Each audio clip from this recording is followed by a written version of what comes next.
we have been working with data centers for a very long time now. We have over 300 megawatts in multiple data centers across the country. These are the smaller data centers called the edge data centers that are located where customers are, somewhere in the 5 to 10 megawatt range in a particular site. So we have transacted close to 300 megawatts. So we are a known player to data centers. Now with the hyperscalers, what's the difference? It's a much larger data centers. These are now particularly more important in terms of growth because of AI and the amount of power they need. And currently, these hyperscalers, as they're growing very fast, the transmission distribution is not able to keep up with providing those hundreds of megawatts of power right at the site where you need it within the time that you need it. Maybe 5 to 6 years, they may be able to provide the power, but the data center really wants it today. They want it now. So we are a perfect solution under those circumstances because our Bloom Energy servers can be deployed in a matter of months right where the customer is, thereby not worrying about the transmission distribution gridlock and providing that reliable, clean, always-on power to the data center. So that's the reason this happened. And here what happened is the electricity provider, AEP, said, we don't make nuclear power plants, we don't make gas turbines, we don't make fuel cells. We're agnostic, we'll buy your systems. And similar to us using those other power sources to provide power to the customer, here we can take your fuel cells and take the power you produce and give it to the data center. However, the big advantage here is we can put these fuel cells right where the data center is, thereby avoiding the transmission distribution issue. So, Kara, I mean, just, I didn't know much about your company before, so just reading up here, it's like right company, right place, at the right time with the right technology, and boom. Talk to us about how good your fuel cells are. How would I know whether your fuel cell is better, more productive than, say, a competitor? That's a great question. So let me go away from fuel cells just into electricity for the customer. At the end of the day, we all provide a service or a product to our end customer.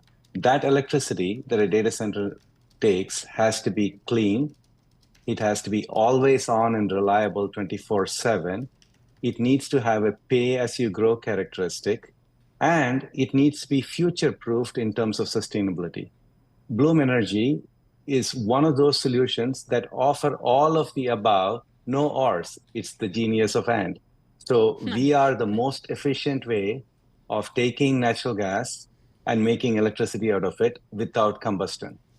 Because we don't combust, there is no NOx, SOx, particulates, anything going into the atmosphere. So there is no local air pollution. And if you look at our system, they're like Lego blocks. You put many of these Lego blocks, hundreds of them, to be able to provide power to a data center. If any one of them has to be serviced, you can just hot swap them in and out. So the reliability and the resiliency of our systems are very high. And and you can pay as you grow. Data centers, even though they build a big data center, don't start that entire data center on day one. They may do 1/3 of the load, and then a few months later, they may add additional load. As they're adding the load, they can add more and more of our fuel cells. You can't do that with a gas turbine. You can't do that with a nuclear power plant. So we bring all these attributes in. So I would say we are ideally suited for this AI data center market. Oh, now the financial terms were not disclosed. I appreciate that. So I'm going to ask about the money a different way. How easy was it or difficult was it to come to an agreement on price with AEP? In this particular case, it was fairly easy to come to that agreement. Nothing is easy, but relatively speaking. And here is why. There are 3 parties involved. Actually 4. The data center customer, AEP, the public at large where this is being installed, and Bloom Energy. We were able to put together a win-win-win-win for all 4 of these stakeholders. Why is that? Number one, let's start with the public at large.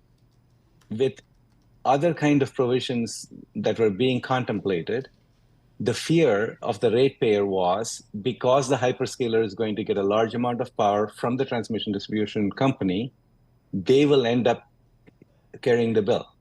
In this construct, AEP made sure none of the costs associated with putting these fuel cells and providing that clean power to the data center will cost the ratepayer any money. So that was a win for the ratepayer. Number two, for the data center. For the data center, the price of not having power on time is significantly greater than the cost of power. If you just think about the race in AI and who has to get there competitively, so time to power was the key metric, and they would pay a slight premium to be able to get that, and that penciled out.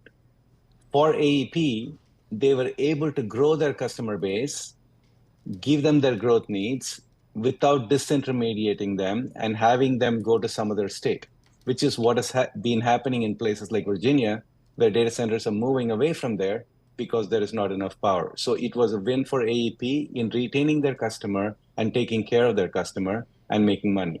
For Bloom, whether we are in front of the meter or behind the meter, it is the same thing. Whether we sell it to AEP, who then provides the power for the data center, or we sell to the data center and they provide it and they take their own power. For us, we are agnostic because we get to make the sale and we get the gross margins on the product.